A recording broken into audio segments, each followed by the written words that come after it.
Welcome to Bounce, playful, unfussy conversations with SoCal's arts and culture stars. I'm your host, Susan Petrola, a lifelong arts and culture patron / advocate and the rockstar consultant who rockets your business to success.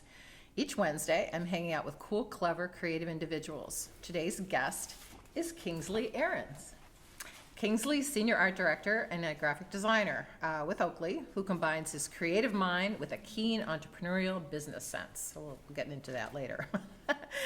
As an art director, he has a record of innovation that resonates with customers. He also had a clothing line at one time called Kingsley Clothing, and I read about like some star's child wore it. Yes, Possibly. Okay, there was something, yes. I don't know, something on the internet. Kingsley's one of 5 artists in Coastline Art Gallery's new show, Graphic Minimal Abstraction, which presents 3 distinct yet interconnected approaches to abstraction, exploring form, color, and visual language. Aarons and Gretkowski, who we didn't get to chat with, infuse their work with a graphic sensibility, drawing from media arts, architecture, and advertising to create bold compositions that blend design and visual communication. Welcome, Kingsley. Wow, thank you. That was a great intro. And thank you, David, for this opportunity. I appreciate it. So, art director, graphic design. So, how did that kind of career all come about? Oh, wow. Let's go back to the beginning. I guess just dabbling in college. I kind of had some twists and turns. I actually went to an art school called Watterson College, and it was one of those 2-year get your degree kind of colleges. Went there, and this was before the Macs came along, and Photoshop and Illustrator and all that. So we were doing magazine covers by hand, literally taping up letters. And at the time it was so tedious and boring, and I ended up dropping out. And so I'm like, okay, then maybe this isn't for me. Kind of shifted back into the art world, did a few shows in LA and locally here in Orange County, and then went back to college, went to Fullerton, got back into graphic design. And at the time it was so new, and technology was just there. So it was like Photoshop 1.2 or something like that. And that's when I had this aha moment. Is basically taking one of my paintings or photos and manipulating it. And I thought, wow, this is the greatest thing in the world. This tool just blew my mind. And at the time, I was so eager to learn these things, but the school and the classes were so slow because it was so new. The teachers were basically teaching the class as they were reading out a book. Oh, as they were and learning. I'm just like, okay, let's go here. It would be a week-long worth of how to rotate a circle or something like that. I'm like, okay, this is way too slow for me. So I was living at home with my mom. I talked her into buying me a Mac, and I ended up buying all the books on, how to, and at the time I was doing a lot of, hand-drawn illustrations for, skateboard companies and snowboard companies. And so this was just the next evolution of it. So I basically just self-taught myself, learning at my own pace rather than the school's pace. And at the time, getting freelance jobs as I was learning at the same time. Basically, this one snowboard company's like, hey, you did all these graphics for us, can you do the catalog now? And I'm like, sure, no problem, I can do that. And they're like, can you do it in a week? I'm like, of course. Which I had no idea how to do it, so ran out and bought a book on Quark Express was the program at the time, and was literally laying out their catalog as I'm learning how to use this program. So needless to say, I pulled it off. They loved it. I got paid, and I'm like, okay, I don't need school anymore. So I basically dropped out and just continued my career. So life learning then, yes, right? I mean, on the job. But it did kickstart my career at the time. Okay. And the funny thing is, I've worked for several different companies and had several different design jobs.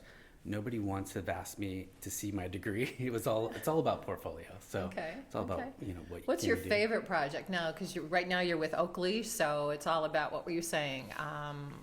Helmets. What else? Sunglasses and goggles, whether it be motocross goggles or snow goggles. Okay. But what's your most favorite project of? My favorite thing to do right now is I'm working on a lot of these athlete signature models. So working closely with the athletes and getting a sense of their style, what, their direction, their colors, the music that they're into, try to do a deep dive in their psyche and try to figure out, what they want and what they would be proud to wear.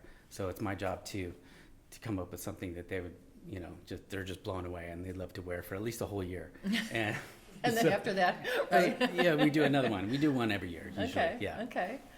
So, and besides your graphic design, you also have done your own artwork. Exactly. So, and we have some of those. I guess what I don't know what would you call them in the show. And so let's talk about them. There's a series, and it's very an interesting story about you being in New York. You've got City Lips, Cradle of Love, Eyes Without a Face, all from kind of 2023. And let's just Yeah, talk I don't know about. if you noticed, those are all Billy Idol titles. Okay, Oh. some of you got that. I don't Okay. know, I think the song was playing when I was trying to come up with some titles, and, it's simple as that. Okay, well, now we know where titles come from. Yeah, Okay. yeah, sometimes they do work with the painting, sometimes they don't. But that particular series, yes, it was a trip to New York, and then I had an idea that I wanted to do more of a collage type series, and so I ended up, ripping down a lot of posters from the walls that you see, all the advertising posters, and collected them, and came home and just came up with this whole series, infusing some of that New York grit with, some other beautiful imagery that's hand drawn and airbrushed. But things lots like of that. different materials you used or techniques also in each of these. Exactly, yeah. And it's funny you mentioned like Oakley. There's certain limitations and certain guardrails that I have to abide by. So, there's these creative juices that are just like bursting to come out. So, with those guardrails, I'm like, I just gotta come home and just let it go. So, on my own pieces, there are no rules. I can do whatever I want. There's no factory saying you cannot do this. There's no developer saying that can't be done because of this material, whatever. So it's complete freedom. So I try to embrace that and enjoy it. Now, have you always done kind of this collage kind of style? Not really. This is all pretty new in the last, I'd say 5 or so years. I kind of get inspired with my dad, who's an architect. So just hanging out with him, and he has just a stockpile of his old drawings, and I'm like, okay, I think I can do something with that. Plus, I've had just a stockpile of photos of architecture that I've taken over the years, and I just thought, okay, I got to do something with this. And along with his drawings, my photos, he always wanted me to be an architect, so following his okay. footsteps. But I sucked at math, so I'm like, okay, I don't want to. But you're honoring him by putting some of his work in your work. Exactly, yes. So his inspiration lives through my art, and so anyway, I just started experimenting. I think I'm still experimenting with this new series, and just layer after layer, and just seeing what I can come up with, and using different mediums from chalk to spray paint to using an airbrush. Sometimes I'll just get in there with my fingers and whatever it takes to get the look that I'm after. Oh, very cool. And another I don't know, painting that's in the show is called Hot in the City, and it got an award. So that's very cool. That's right. Yes, I submitted this painting for, it's like an online call painting. Just ended up winning, which is great. It's nice to be honored like that, because right now, at least lately, I haven't had any idea I don't have a staff that'll go, okay, you can't do this, or this one will work, it won't work. It's just like, okay, I kind of rely on social media for the likes, if that works or not. So sometimes that doesn't even work either. I did do a show, which this one painting in particular I didn't get many likes compared to the others. Okay. So I ended up putting it into a space that was kind of hidden.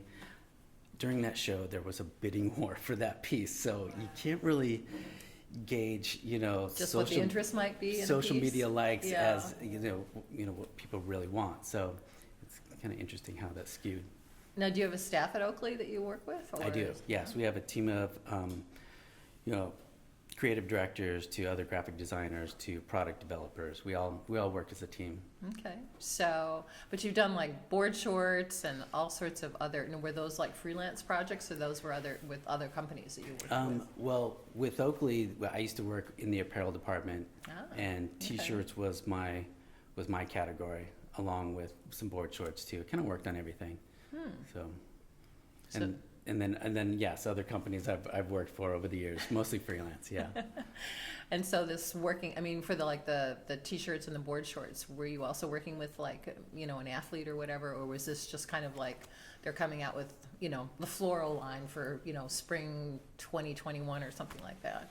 Pretty much like that, yes. Yeah. With the apparel, it was more, whatever the seasonal direction was at the time. Okay. This is the first time in the last 5 years working on these products where I'm working with athletes, it's quite challenging, but also quite fun at the same time. So what happened during COVID, like with your artwork and your professional career? I was furloughed at the time, so I did have some time off, which was very interesting, kind of in a panic situation, but I tried to make the best of it. Ended up doing a lot of remodeling of my house, a lot of projects that I put off, painting trims or whatever. This is remodeling bathroom, but I also, started painting as well. Because there was some work that's from 2021, so that would have been exactly. that time. And it's funny because I was trying to work with some of these other galleries locally, and it was such a weird time that I wasn't getting anywhere. So I'm like, screw it, I'm gonna do it myself. I don't know if you ever been to my house. It kind of looks like this place: concrete floors, white walls. So I rented one of those pod, Okay. and put all my furniture in there, and Oh. it cleared it out, and just And your wife and your children yeah, pretty much, yeah. into the pod. Yeah, exactly. No, but I ended up, taking the pod and turning it into an art piece as well. I just used this projector of like very distorted imagery of me painting, and kind of shined on the corner, so it was really distorted. So when you walk up to my long driveway, you see that piece first, and then you walk in the house, and it looks like a gallery. And so how did that work out? It worked great. Was it a one day kind of It event? was. Or, It was a one night kind of thing. One Ended night up kinda selling thing. about 5 pieces, several prints. So it was a huge success. Yeah. Oh wow, that gives you an interesting idea. Even with like the pod, to do like renting a pod and like doing having an art show in the pod or whatever. It was fun because I got to do whatever I wanted to do. It was my own house, and I was hanging these chairs that I designed. I hung them from the ceiling, which is Oh, I love chairs. Yeah. Oh. Yeah, it was great. Would you do that again? I would love to. Yeah, I was going to do this one last year, but that whole thing got derailed. My father passed away, and that was one of the things I wanted to do and work with him on it. And so, that kind of derailed. But yeah, for 2025, probably end of the summer, I'll probably end up doing it again. We all expect an invitation, right? Yeah. Exactly. Because it sounds very cool. You have to be creative, I guess, now, because I know the gallery world has changed, so, and, with social media, self-promotion and such, but that's very, very intriguing. Very intriguing. I really like that. So what's next? Well, let's go back to your dad. So, and I was kind of intrigued, talking about your studio space and how you work. Do you work on just like the 3 that are in that series for New York? Were you working on them separately or all together? Those were all together. Okay. I like to work on multiple pieces at a time, just because I don't have the patience for drying time. Okay. One's drying, I'll jump to another one. When the creative juices are flowing, I have to roll with it. I can't. Any downtime, I'll get distracted by, a kid or whatever. So my time's limited these days with my own artwork, so I have to just, Do you set time aside, or you're I not try to. Try to. They're Like, leave me alone. I have to do my art. pretty much. Sometimes I just sneak away into my studio and just not Where's say Dad? anything. Yeah. Usually on the weekends, sometimes my wife will be like, "Go ahead and go paint. I want to watch Walking Dead," which this show I absolutely can't stand. So like, Yeah, I fine. wouldn't be able to stand that either. Yeah, for so. alone time. Yeah. But if I have some idea that I really want to flush out, I'll just make the time, whatever it takes. Okay. So. Okay. And are you going to be using more of your dad's work? And do you have all of that now? I mean, he must have will. had quite a He did. collection of of drawings and other ephemera from his career?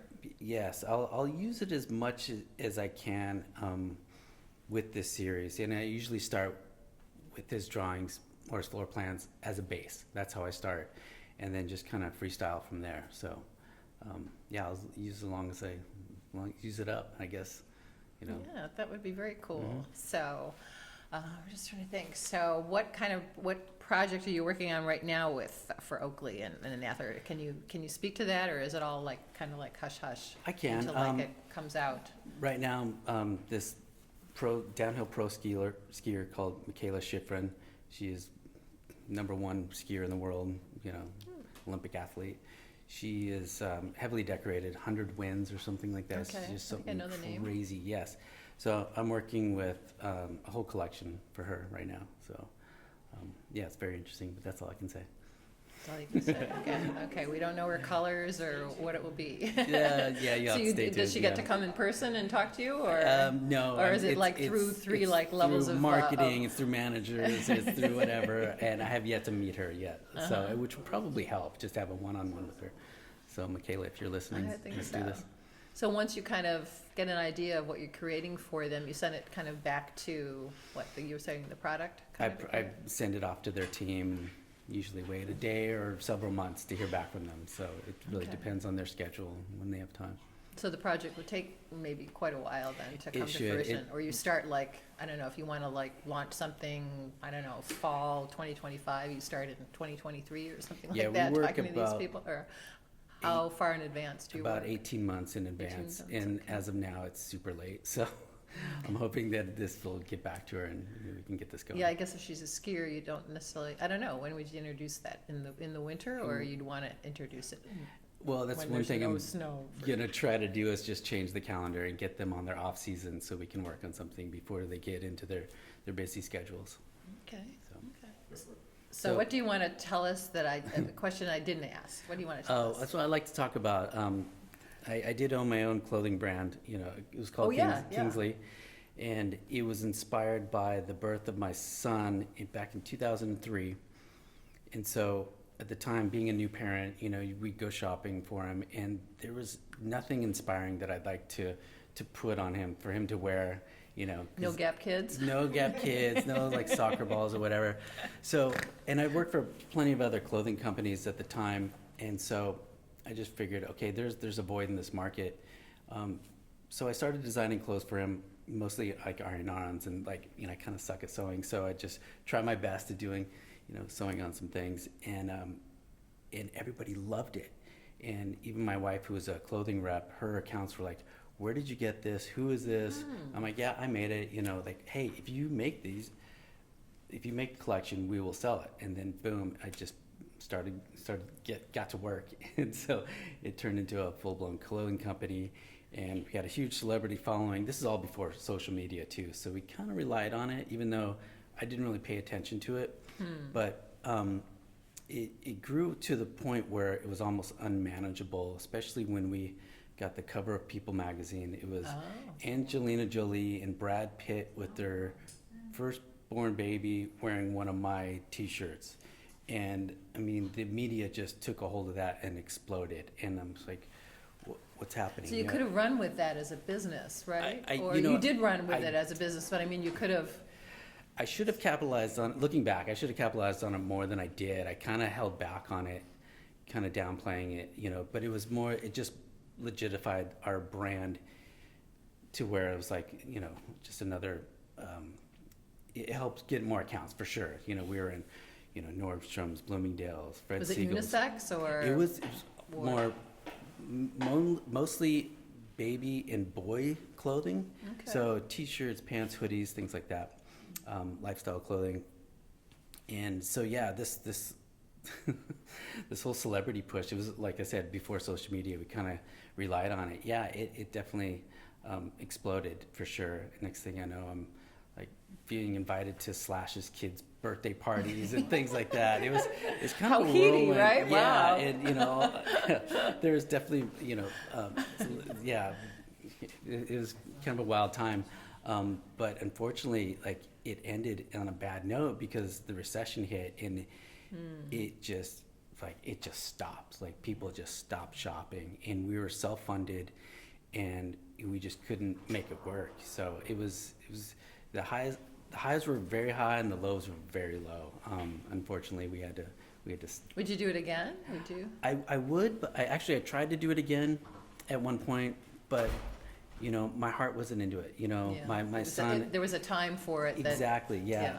And most of my customers have already grown up, so to start over again, it was like starting another company. Hmm. So that following kind of disappeared. Social media came, and it was. I didn't know how to navigate through that and start a new one. So I tried it for a little bit and just kind of pulled the plug on it. And I just thought I'll get back to it when the timing is right. So. Well, see. now your children are older, so you'd have to do something completely different, Yeah. right? And I have 2 girls Well, I now don't know, too, maybe not, so but I don't know. And they're into sports, so it might be something completely different. I don't know. We'll Ah. see. Oh, very cool. But yeah, right now I'm just trying to focus on my day job and also on the series that I'm working on now. Okay. Thank you, Kingsley, for sharing your story with us. You've made Bounce Bounce.